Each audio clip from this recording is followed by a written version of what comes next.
Okay, let's try and solve this now using Excel. So we'll set up our constants. We'll have our height steps. Let's call our height r. So dr will be, let's say, 1,000 kilometers. We're going to go to 40,000 kilometers, so that's fairly small compared to the overall length. It's quite a big, small time step, of course. Then we have our radius values. We'll start at 0, and we'll have our tension, and we'll start at 0 at the bottom. And now we need to work out the detension, how much it changes. Now to work this out, we're going to need a few constants. We're going to need to know the density of the material. We'll assume we're using Xylon here, so the density is 15400. So 1540 kilograms per cubic meter.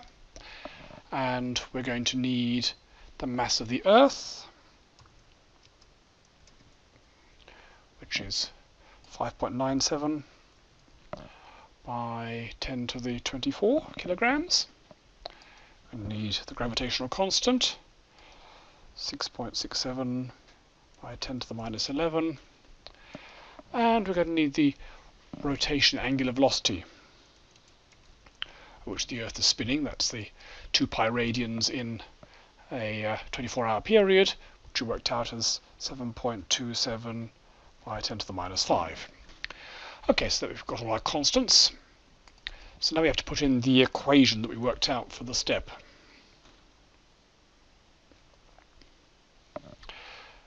So the equation is, in brackets, we have G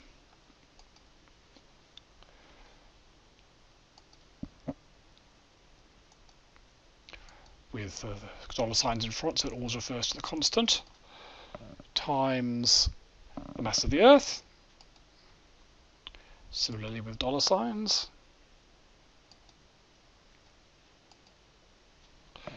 divided by r squared. I was going to call it r times r. Okay, minus omega squared. Omega times omega. I need the dollar signs in there.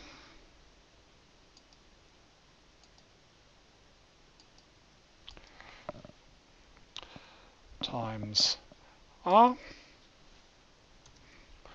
All multiplied by the cross-sectional area, which I'm going to assume is 1 square meter here, times the density. Okay, with the dollar signs, it's a constant up the front. Times, times dr.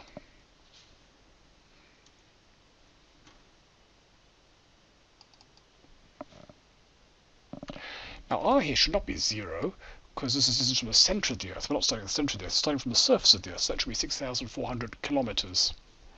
That makes more sense. Okay, so now the new, after one step upwards, r is going to be equal to the old one plus the dr,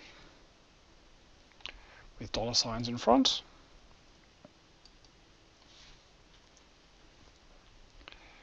The new tension is going to be equal to the old tension plus dt.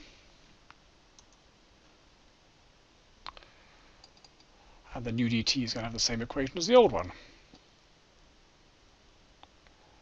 That's not right. Okay, so we left out the dollar signs in front of the b. So it's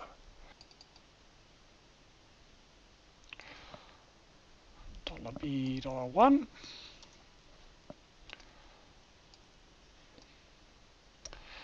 Okay, now it works a bit better, and now we can just drag this down.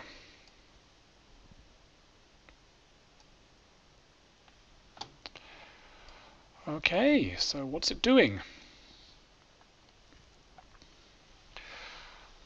Right, so the tension is going up. We shrink the size of the columns, it'll give us the numbers in scientific notation, which is a bit easier to read. Maybe a bit bigger, so a few more decimal places. And so the tension is going up and going up. You notice the dt, the change, goes negative about here. That's actually the height we're going to. That's geostationary orbit, so that's 42,000 kilometers up. And that's because when you're further out than that, the centrifugal force is bigger than the gravity. So that's exactly what you'd expect. So what we're really after is this value here. So it's telling us the tension reached its maximum at geostationary orbit and is about 8.2 by 10 to the 10, which is very close to our initial estimate of 10 to the 11. So our initial quick estimate got very close to the answer. We can plot it. So let's select up to geostationary orbit.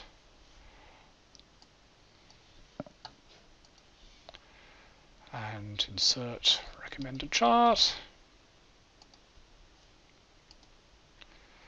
And that looks about like what we were sketching. So the tension goes up rapidly and then starts flattening out as the centrifugal force more and more balances the ever weaker gravity, and is pretty flat by the time we're near the top. So that all makes sense.